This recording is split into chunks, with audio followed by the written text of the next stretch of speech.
You see, you are just dying. One thing about Africa too is that our leaders don't help us in so many ways. How? Recently, a rich man came out and said he has washed 5,000 plates. Yeah. If it is any serious country, he would have been invited and given the 5,000 plate, and camera will be set on him.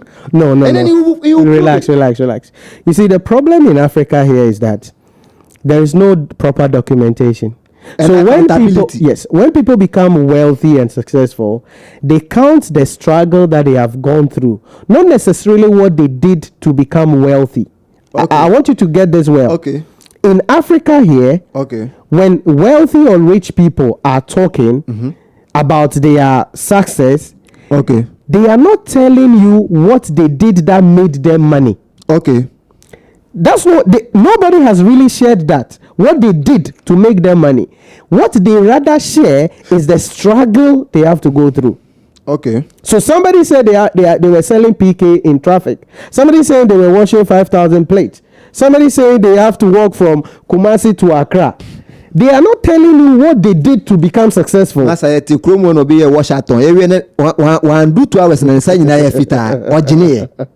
see, that's why I'm saying that I understand where you are also coming from. So they are not telling you that was what gave them money, but they are just sharing their struggle with you. So we shouldn't misinterpret their struggle with what they actually did to make money. Because I can guarantee you, I don't know how many so-called wealthy people in this country who have really said what they did to make money. So it comes back to the point that the people in position are now saying that the youth are lazy. So if somebody who is currently maybe successful or rich is telling you that he washed plate 5,000 and you are not willing to wash, eventually that's what he's going to say, that you are a lazy man. But when a camera is put on him and he can't, now you know, I put this story, but I didn't realize that this is how it's going to go. That's the problem here in Africa. You see the point, because there's no proper accountability and documentary, as you said. In Europe, like we were saying, in Europe, there are autobiographies and biographies. Mark Zuckerberg, like the life is there. People are there to narrate the story, and everything is documented. It can be seen. So you know exactly how Facebook became Facebook. WhatsApp became WhatsApp. Microsoft became Microsoft. Amazon became Amazon. You know. So they share what they did to become successful. Our people here share their struggle, not what they did to become successful. And that is the issue.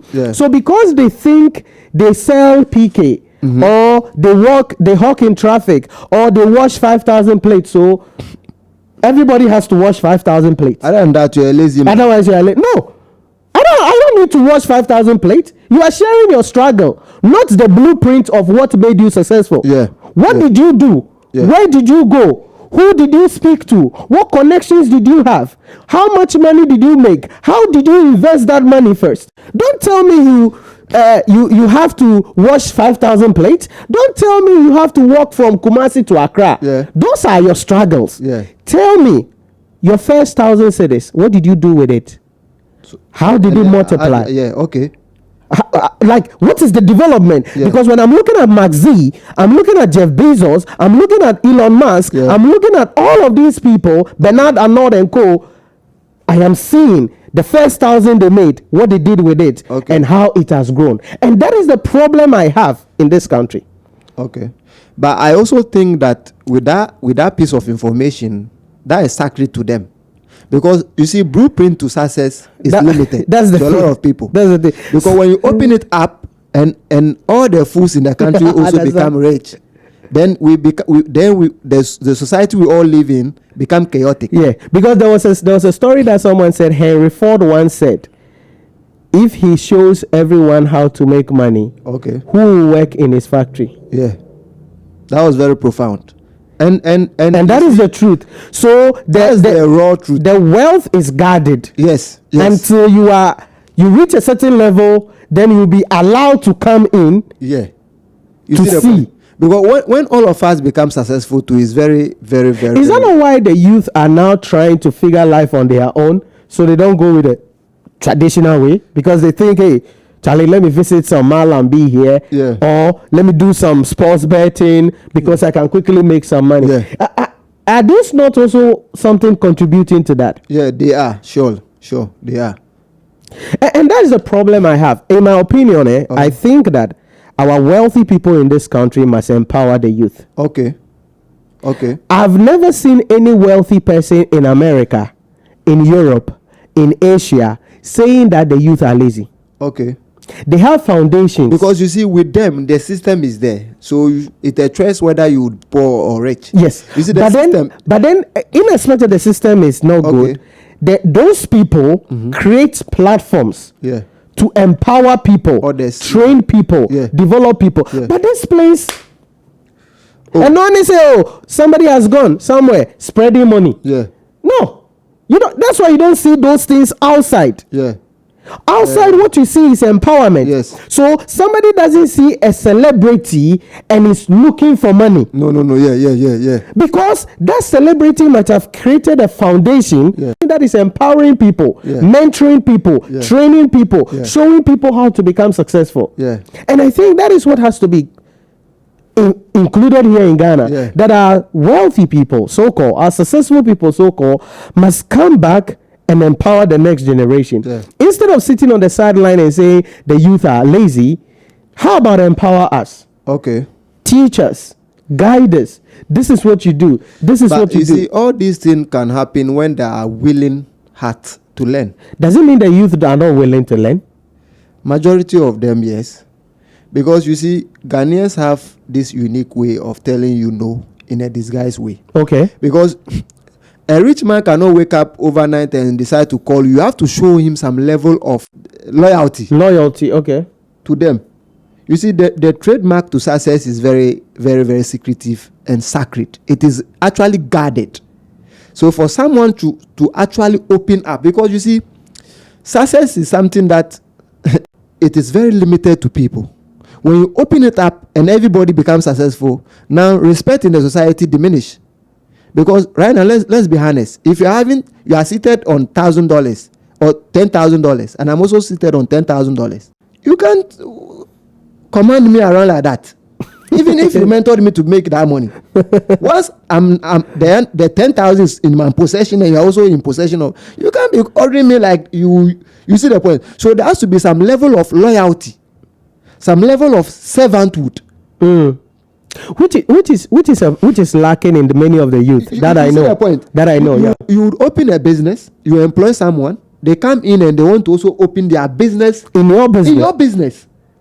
Or they find other illegal means to cut your business off. You employ someone, at the end of the month, he is taking home more than you are because of the skirmish and antis and tratis.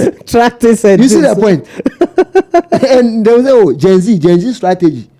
Or before we do my for what didi. Is it funny face also came out to say for what didi for didi. You see, I know that his own is purely comic and all that. But others also listen to these songs because you see, music is a very powerful tool. Yeah. If the role of Satan in heaven was a chief cherub, Oba absent them say one jame proud because Yami to me interesting. Yami niaji Oba absent kekeke say jai Satan.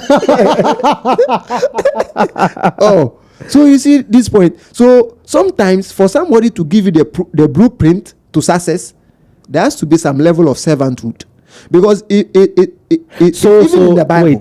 Wait, why is it that the wealthy people outside, they are not like that?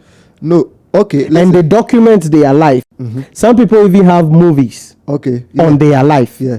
And you know what they did. Yeah. So you can adopt that same blueprint, learn the principles in it. That's what I'm looking for. Yeah. That's what I need. I need to see, okay, you made your first $1,000. Then you did this. Then you did this. Okay, you didn't, when you made your first $1 million, you didn't buy a new car. Yeah. Rather, you put that money into what? An investment. Okay. And waited 10 years later or 5 years later before buying your dream car. Those are the principles for success. In outside, the rich are not interested in competitiveness. Oh, they are. I understand. But not at the level that we have like here. I am richer than you. Let's have it. You will not find them arguing. I'm richer than this person. This is my possession. I'm wearing diamond. They don't need validation. You see the point? No, you see, that's the issue. So it's inferiority complex that causes people to do that. The black man thinks that the only way his fellow black man will submit to him is only at the instance that he is still richer than you. It is part of us. You see, you can't destroy something you love. Yeah. Something that gives you joy, you can't. Yeah, that's true. There are some people, their worth is what gives them the confidence they lack. And compliment them. There are some people, that's what they, if not the money, all they have is their worth. Yeah. If that is not what they have, nobody would regard them for anything. Yeah, that's true. And even in our localities here in Africa, when you go to the hospital, you are treated the way you appear there. You see the point? So money plays a huge role in Africa, but outside there, it is not respected because the poor man can also get a car loan. That's true. He's living in an apartment without even paying 2-3 years advance monthly, and he can file for bankruptcy. And he can go there social support. You see the point? So the way they perceive success and riches is totally different from the way we have it here. We have the view of it. You see the point? So the rich is skeptical to tell you how he got rich, because if you see him and say, "Yes, Amasa," he's in his car and you are gallivanting, and he say, "Oh, Bosu," and you greet. And he takes the praises and the glory. The next time when he show you the blueprint or the way, and maybe he's in a Rolls Royce and he also went and bought Chivon, you wave him with your left hand. Yes, sir. No more. They don't like that. Equality is what is killing Africans. We don't like to be equal with people that maybe we grew up together, or we see them as competitors. We have to outgrow them. We see them as threat. We see our fellow human beings as a threat to us.